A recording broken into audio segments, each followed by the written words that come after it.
Hey guys, Steve here, singledadfitdad.com. Thanks for watching. Today I want to talk about something really important. It gets a lot of attention and it's kind of a boring subject. You see it everywhere, WebMD, Fox News, whatever, how to reduce stress. But it's really a lot more than that. For dads going through divorces, separations, or maybe you're already divorced, stress is huge. I mean, you already know this. I'm not telling you anything you don't know, but the problem is most of us aren't managing it. A few years ago, I was still living at home. I was really, really miserable. Every day was a struggle, and I literally felt like I was going to have a heart attack every couple of nights. I was sleeping on the couch. I was so unhappy in my situation that it just built up, and my heart would be pounding night after night, and I'd wake up in sweats, and I'd just be wondering, oh my God, am I going to check out here? Am I going to just drop dead right here at 40 years old? So it scared the shit out of me. So, now things are definitely a little bit different. I have different kinds of stress. I'm still dealing with my ex-wife who's, making things difficult to a certain extent, but it's nowhere near the stress that I once had, and I've also taken a lot of steps to improve my level of stress as well. So I want to go over 10 things that I think are going to be really important for you to try implement in your own life. Okay, first one, hit the weights hard. Okay, don't just show up to the gym, don't half-ass your workout. Okay, training really, really hard, intense, putting a lot of mental effort and a lot of physical effort into each workout is a huge stress reliever. Okay, walking on a treadmill for a half an hour, not so much. Okay, when you go in there and really push yourself to your physical limits, consistently, you're going to notice a big difference. A lot of that aggression and anger and frustration, all those things that you have built up towards your ex or your situation or whatever it is, will become better because of that. Also, right behind that is cleaning up your diet. Okay, eating shitty foods, drinking caffeine, beers, just eating the typical American diet, wings, pizzas all the time, is going to make you feel like shit. It's going to be very hard for you to really focus on getting out of your stressful mindset when you just don't give a shit because you're tired and you're just kind of in a rut. So cleaning up your diet will actually have a huge impact on your stress level indirectly. Obviously there's some toxins and other crap that's in the foods that can create issues in the body, but that's what I'm talking about. I'm talking about feeling better, having more energy. That's going to lead to reduced stress. Okay. Let yourself be emotional. This is a tough one for a lot of you guys, I know. I talk to a lot of guys on Facebook. I've had a lot of conversations with guys, middle-aged guys. It's not easy. A lot of us are in the mindset of bottling it all up, keeping it in. It's weakness to cry or show emotions, and that's, in my opinion, that's ridiculous. Allowing myself to feel what I was going through a couple of years ago when I was first separated, I allowed myself to be emotional. I did not hold it in. And I'll tell you, even though it was a long period of time, months and months and months, where I was really, I was upset all the time, but I had to allow myself to feel that. Holding it in and redirecting it to something else is really unhealthy. So, put the ego aside, even if you have to go into a quiet room or somewhere by yourself so no one can see you, you have to let yourself feel those emotions as part of the process of getting through this. It really is. Okay? Talking about it, find a friend, someone you can confide in. Chances are your drinking buddies or your boys aren't going to be the best sources just because they don't get it. If they're not going through it with you or have been through it, they may just call you a pussy and say, suck it up, and you don't need that. In my opinion, that's not a healthy way to handle it. So find somebody, whether maybe it's one of your parents or a brother or sister or an old long lost friend, somebody that you can confide in and share some of those, deep underlying emotions with them.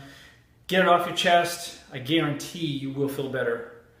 Okay. Focus on the positive people and the things in your life. All right, really important. If you're in a situation where you're recently split or you're divorced and you're still hanging around your old people or your old married friends.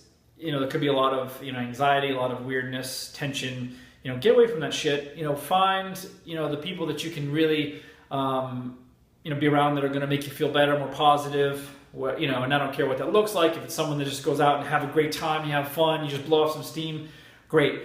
Be around positive situations, read positive books, do positive things, better yourself. Don't sit at home.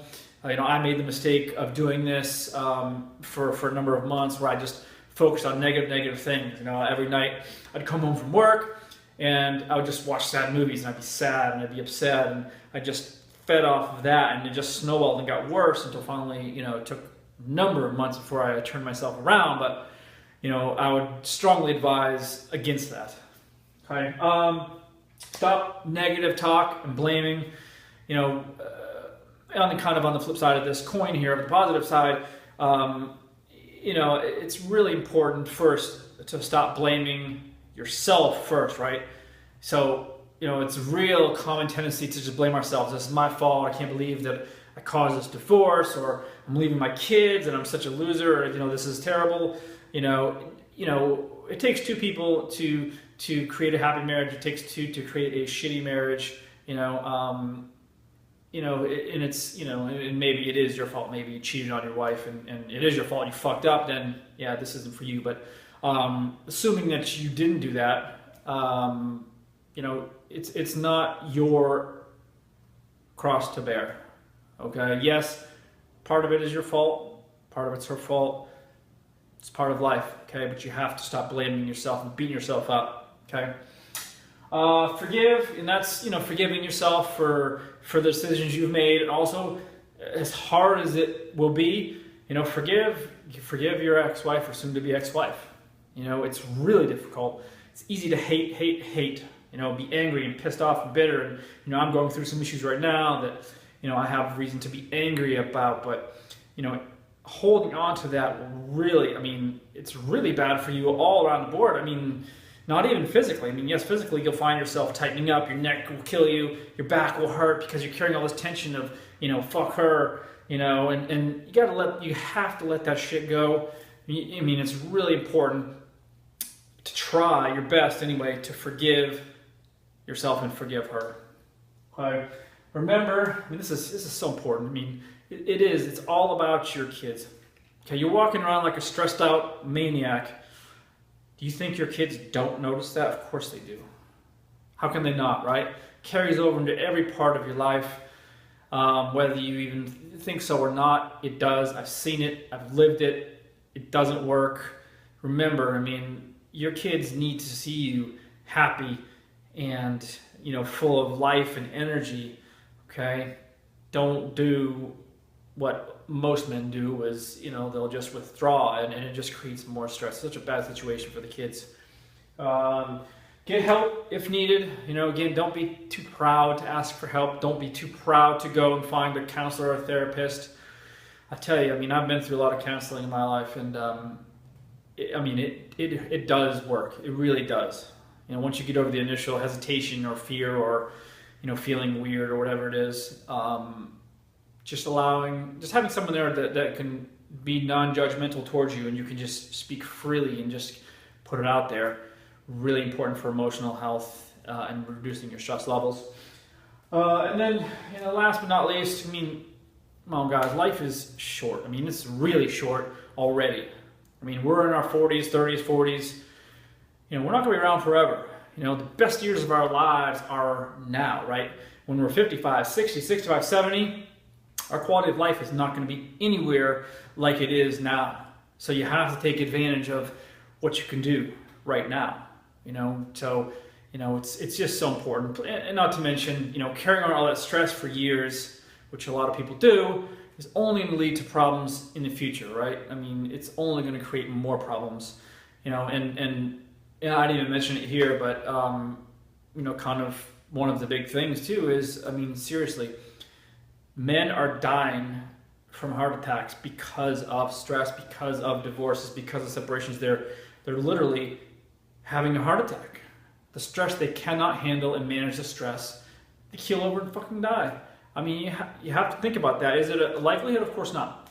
but it happens, okay? And that actually does happen more than you think. So, if you want to bounce off, ideas off me, you want to talk to somebody, I've been through a lot of this shit, hit me up. You can find me on Skype, you can find me on YouTube, Facebook. Steve at singledadfitdad.com is my email. I will talk to you soon.